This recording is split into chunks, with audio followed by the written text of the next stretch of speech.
Assalamualaikum warahmatullahi wabarakatuh. Jumpa lagi dengan saya Ibu Lia Widyaningrum SPD. Kali ini dalam pembelajaran tema 1 subtema 1 muatan IPA kelas 6 SD Pelita Atsiri Permai. Kali ini kita akan membahas tentang KD 3.1, yaitu membandingkan cara perkembangbiakan tumbuhan dan hewan. Kita bahas dulu ya tentang perkembangbiakan tumbuhan. Perkembangbiakan tumbuhan ada dua.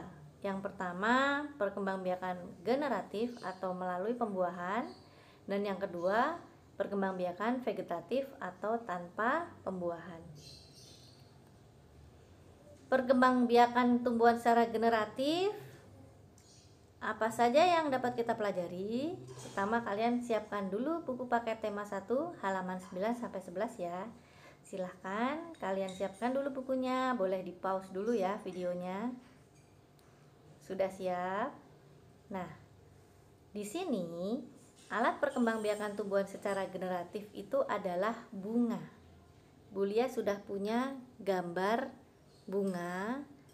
Yang pertama adalah mahkota. Mahkota ya. Mahkota itu yang berwarna ini pink kalau di situ ya. Mahkota bunga itu bermacam-macam warnanya, ada yang warna merah, kuning, pink, ungu. Nah, fungsi dari mahkota bunga itu adalah untuk menarik hewan-hewan yang membantu penyerbukan, biasanya serangga ya. Selanjutnya adalah kepala sari. Kepala sari yang bulat ini. Nah, kepala sari itu dia mengandung serbuk-serbuk yang namanya benang sari, ada di kepala sari. Lalu selanjutnya kepala putik nih, yang Bu Lia bulatin. Kepala putik ada di situ ya. Dia tempat nanti benang sari menempel. Selanjutnya adalah tangkai putik. Nih, tangkai putik yang ini nih.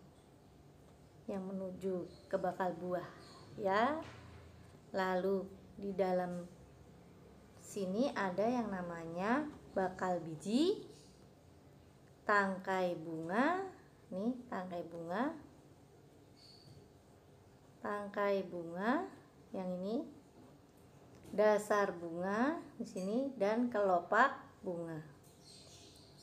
Bisa dipahami ya untuk bagian-bagian dari bunga. Nah, sekarang kalian buka halaman 9 ya. Kalian siapkan alat untuk memberi tanda berupa stabilo atau pensil warna yang bisa dipakai untuk memberi tanda ya. Nanti kalian beri tanda seperti punya Bu Lia.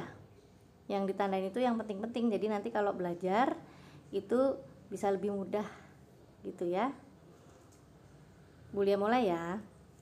Benang sari itu merupakan sel kelamin jantan, sedangkan putik itu adalah sel kelamin betina. Tapi ada juga bunga yang tidak punya serbuk sari maupun putik. Itu disebut bunga yang tidak sempurna, sedangkan bunga yang mempunyai benang sari dan serbuk putik dalam satu bunga disebut bunga sempurna. Perkembangan secara generatif atau secara kawin pada tumbuhan dimulai dengan penyerbukan. Setelah terjadi penyerbukan, serbuk sarinya akan tumbuh buluh serbuk sari yang menuju ke ruang bakal biji. Sel kelamin jantan atau juga disebut spermatozoid akan masuk ke ruang bakal biji melalui buluh serbuk sari yang sudah terbentuk itu. Nah, di dalam ruang bakal biji terjadi pembuahan, yaitu peleburan serbuk sari atau sel kelamin jantan dengan sel kelamin betina atau sel telur, yang hasil pembuahannya itu namanya zigot. Zigot akan berkembang menjadi lembaga, kemudian bakal biji berkembang menjadi biji, dan bakal buah berkembang menjadi daging buah. Lembaga yang berada di dalam biji merupakan calon tumbuhan baru.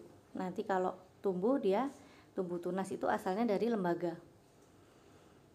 Proses bertemunya serbuk sari dan kepala putik dapat terjadi oleh tumbuhan itu sendiri ya. Itu namanya penyerbukan oleh tumbuhan itu sendiri, itu disebutnya tanpa perantara atau klestogami. Sedangkan penyerbukan yang mendapat bantuan dari luar, misalnya anemogami. Anemogami itu adalah penyerbukan dengan bantuan angin.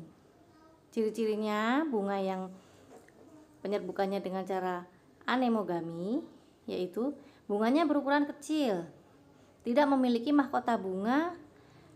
Yang biasanya mahkota bunga itu kan melindungi putik dan serbuk sari ya, itu tidak ada atau kecil, sehingga serbuk sarinya itu kalau ada angin bertiup itu mudah terbang, mudah tertiup angin. Serbuk sarinya banyak, kecil, ringan, halus, sehingga ketika kena angin dia terbang. Lalu kepala sarinya mudah digoyang, jadi ketika mudah bergoyang itu kan pada rontok gitu ya serbuk sarinya. Bunganya tidak berbau, tidak berwarna cerah, berwarna hijau biasanya, tidak punya kelenjar madu dan tidak punya kelopak bunga. Jadi serangga-serangga itu kurang tertarik ya dengan bunga yang tidak berwarna, tidak berbau, tidak punya madu ya. Lalu kepala putiknya berbulu dan terentang keluar dari bunga. Gunanya supaya serbuk sarinya itu mudah menempel, karena putiknya menjulur gitu ya. Ketika ada yang terbang tuh langsung nempel ke situ.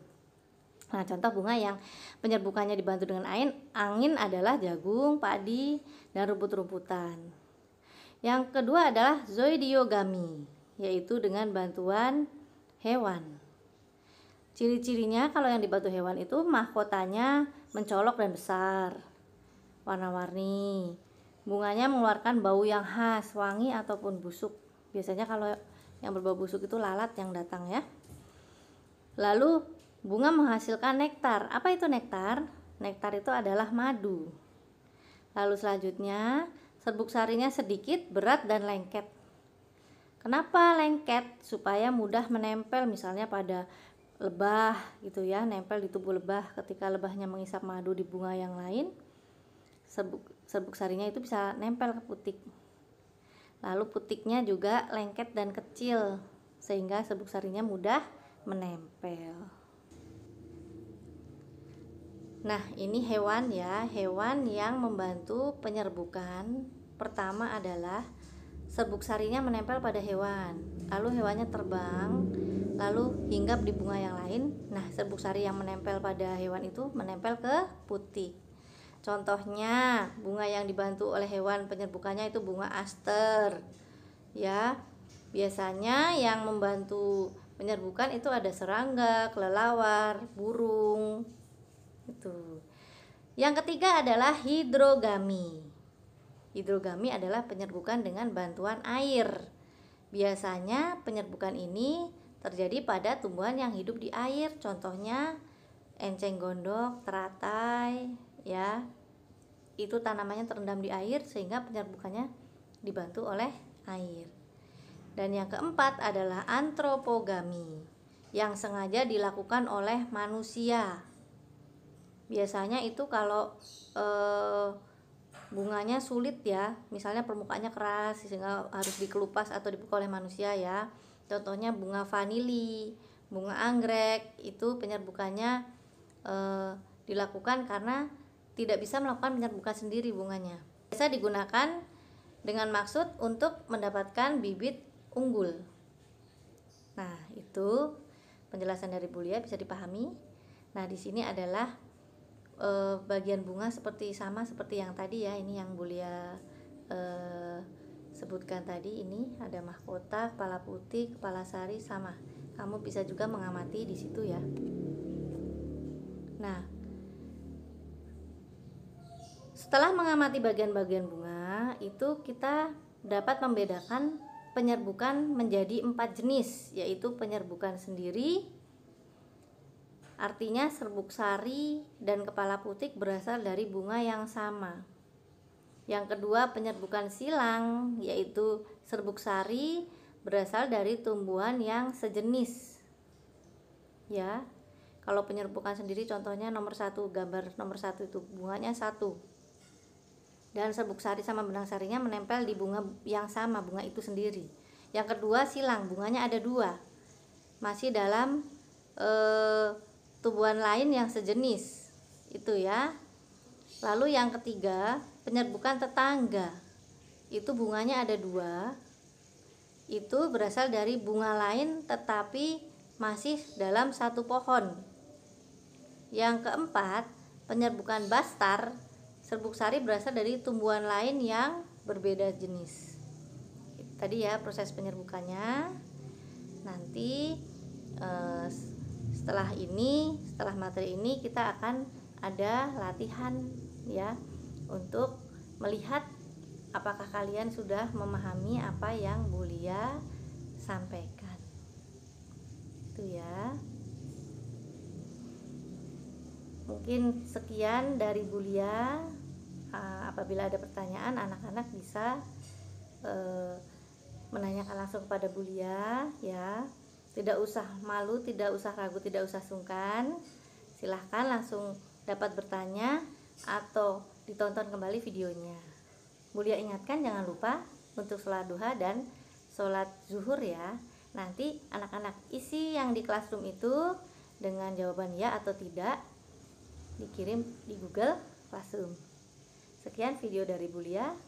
Wassalamualaikum warahmatullahi wabarakatuh.